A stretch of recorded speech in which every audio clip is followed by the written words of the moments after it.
Sunday or Monday come back. With that, we'll just open up the floor. Just let me know. Just give me a little wave. All right, Doug Maurice, we'll start off with you. Julian, do you have any particular memories of watching the Heisman ceremony or thinking about the Heisman Trophy just as a college football fan at any point in your life? Yeah, I think growing up, I was a big fan of Oregon when Marcus Mariota was there, so that would probably be my memory. I was always watching them as a West Coast kid. They were big, and it was awesome to see an idol of mine win that award. So it's really special to have my name in that conversation. I'm trying to remember who Mariota played in the national championship. Yeah, that one hurt as a fan to watch. That one hurt. Over here to the right, Andrew. Julian, you mentioned the conversation that you're in. When did you first start to kind of hear those Heisman conversations, and what was kind of your reaction when that first started to get brought to you?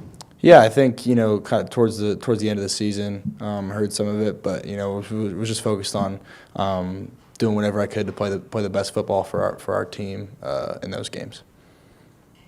Joey Kaufman with the Dispatch. Julian, did you watch Marcus when you were? I don't know if you watched the Heisman. I did. I watched the ceremony. Yeah, I think I was 2014? So I was 9 or 10 years old. So it was really special. Just at home? What? Just at home, or? Yeah, it was just at home.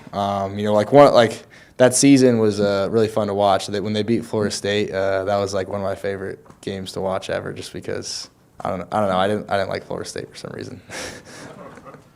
With Bill Rabinowitz. I know you were not hung up on this last week, but was there a moment after the game you thought, well, probably they want my chance to win the Heisman, or was it not even a thought that entered your mind? No, not really a thought. Just was sick to my stomach that we lost, and really wanted to win the conference for our university. So it was definitely a tough loss, but move on, and we got more games to play. When you watched the game again, not that you were by any means the main culprit, but there's so many plays that they'd gone the other way, you would have won. How much do you replay the game in your mind and second guess yourself? Yeah, definitely. Think about there was definitely so many plays that if we just made, I feel like we would have had the opportunity. But we just didn't execute at the highest level and didn't play our best football as an offense. I think our defense played well, and they gave us an opportunity to win. And just as an offense, we didn't play our best football. So we got to make sure things get corrected so we can play better in the next few weeks. Tony Gergman. Julian, how often did you think about this in high school, going and being a Heisman finalist? Did you think about it? I think growing up, yeah, I definitely thought about it. Me and my brother being quarterbacks, that was definitely a dream of ours. And growing up, I think I would tell people, hey, one day I'm gonna be in New York for the Heisman ceremony. So it's definitely pretty surreal to be going out there on Friday. So you've got this coming off of a loss. You've reached something that you've thought about for a long time, or that you wanted in terms of Heisman. Being a Heisman finalist, so are you able to separate the two, like the disappointing loss with the honor of the Heisman? Yeah, I think it's tough because of how much you want to win that game this past Saturday, and it was definitely a tough loss for us. But we got to focus on what we got to do better for the next few weeks. But just to be able to go to New York is it's pretty special. So it's been separating the two. Andy? Yeah, do you have any family coming with you to New York? Who all will be there in support of you? Yeah, so my siblings will be there, and then my parents will be there. And I believe my high school coach will be out there, and he was a big part of my life too. But my siblings there is important to me because they're huge support for me. Awesome. And then you mentioned, kind of taking the blame on offense. What are the things that you guys are looking to address these next 3 weeks to get a better result the next time you take the field? Yeah, I think two big pieces of the game where we didn't execute well on third down, we didn't execute well in the red zone, and it starts with me. So I got to be better for us as an offense so we can do that and execute better, just so we got to score more points. Obviously, our defense played well enough for us to win the game. So I think just as an offense, we got to be better in those areas. Bill Landis. Julian, there's a lot that comes with being the quarterback here, as I'm sure you're aware, including all this if you play well. When did you start to get comfortable with that? Are you still trying to find the comfort level with all the attention that this job brings? Yeah, I think as a quarterback, you get the praise when you win, and you get the blame when you lose, and that's that's what it is. And it's definitely a pressure-filled environment here, but pressure is a privilege. So it's awesome to be here. Let's go back to Doug Maurice. When did you start being a quarterback? When you were watching Marcus Mariota at the Heisman ceremony, were you already playing quarterback in football at that point? Yeah, I think I started quarterback maybe around 7 or 8 years old. So was definitely watching him, and he was just tearing it up that year.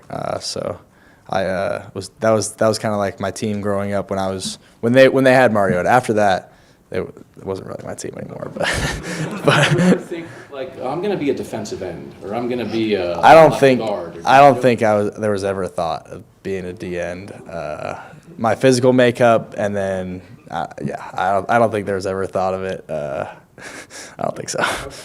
We often talk with Coach Day about like the traits of certain quarterbacks.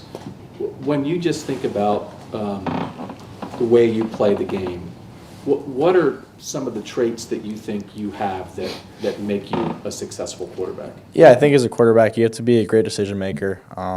You have to be someone who can process information really fast, and you have to be an accurate quarterback. And then you have to have the mindset of the next play. You can't let the last play affect the next play, and you can't let a bad play affect your next play. So I think just having that next play mentality is important to have as a quarterback.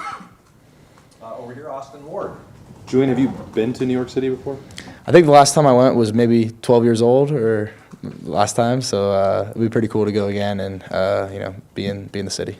Is there something that you'd like to do? I know Jerry and the SIDs are going to keep you busy, but whatever they got for me, I'm excited. I'm going to take the weekend all in and see what it holds. Tim May. Were y'all on like a tour there when you went there when you were 12? I mean, like Empire State Building? No, we didn't go on a tour.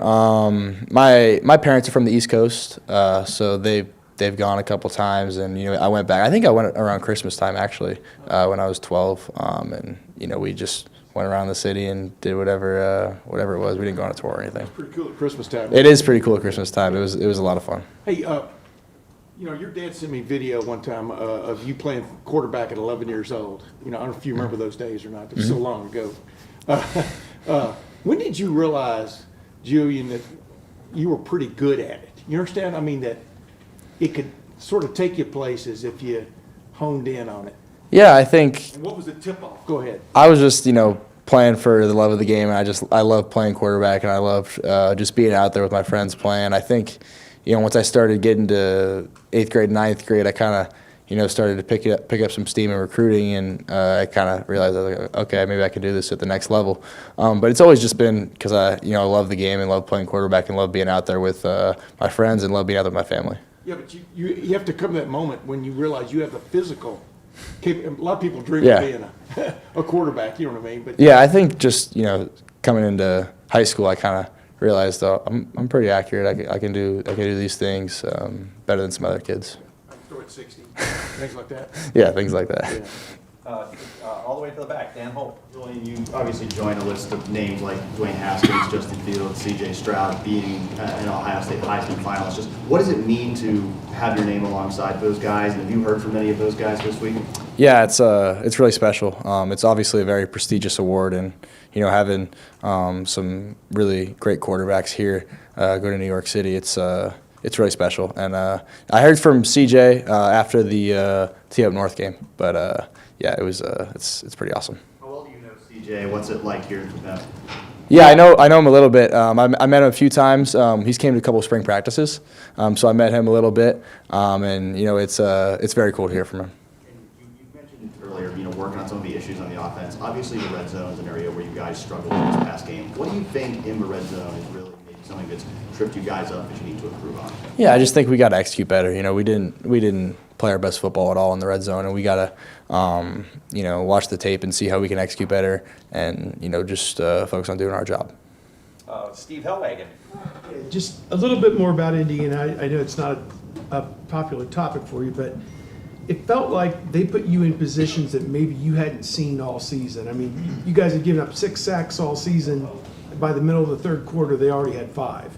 Just what were the things with their pass rush, their coverages, did they show you things, did they do things that you hadn't seen perhaps all season? You know, they're a very good pass rush. They're very quick, and you know they play really hard and have high motor. And you know I think their defense it's a talented defense, and they play really well.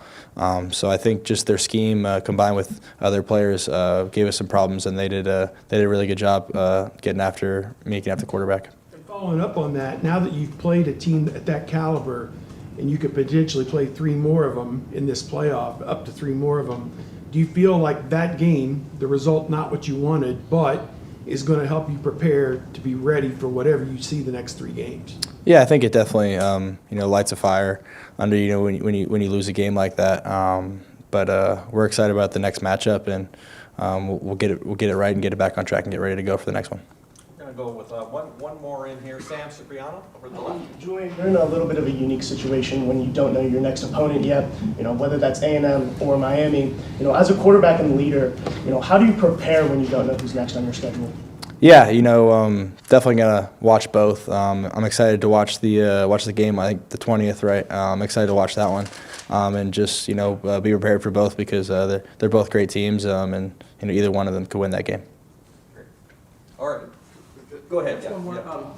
Last year, Will Howard was obviously a very good quarterback during the season, but then it seemed like in the playoff run, he seemed to elevate in some way. Like, what did you think of just sort of being here and watching Will play that way? Would you agree with that assessment? What did you think of it? Yeah, I agree. I think he had a great season, and then even elevated in the postseason and played really well down the stretch. And I think it was awesome for me to learn from him and learn how to be a pro and learn how to be a vet like he is, and take some things from his leadership and things from how he prepares.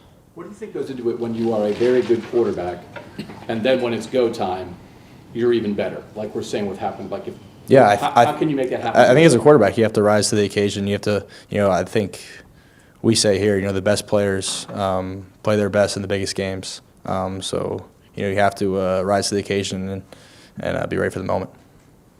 Bill Billings? Last year, when you guys lost in the last game before the playoff, you had the big team meeting and all that.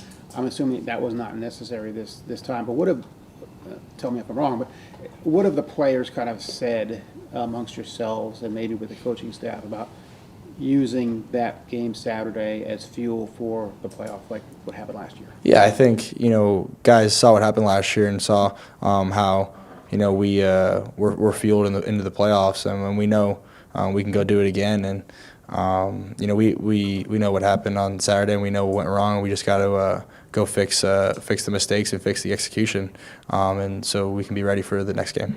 And you're probably, unfortunately, not going to be on pins and needles about whether you're going to win the Heisman, but what do you want to take from this? How important is it for you to get back next year and maybe win it next year? I think it's just going to be an awesome opportunity to be in New York and take it all in and experience the ceremony. It's going to be awesome. How'd you find out you were a finalist?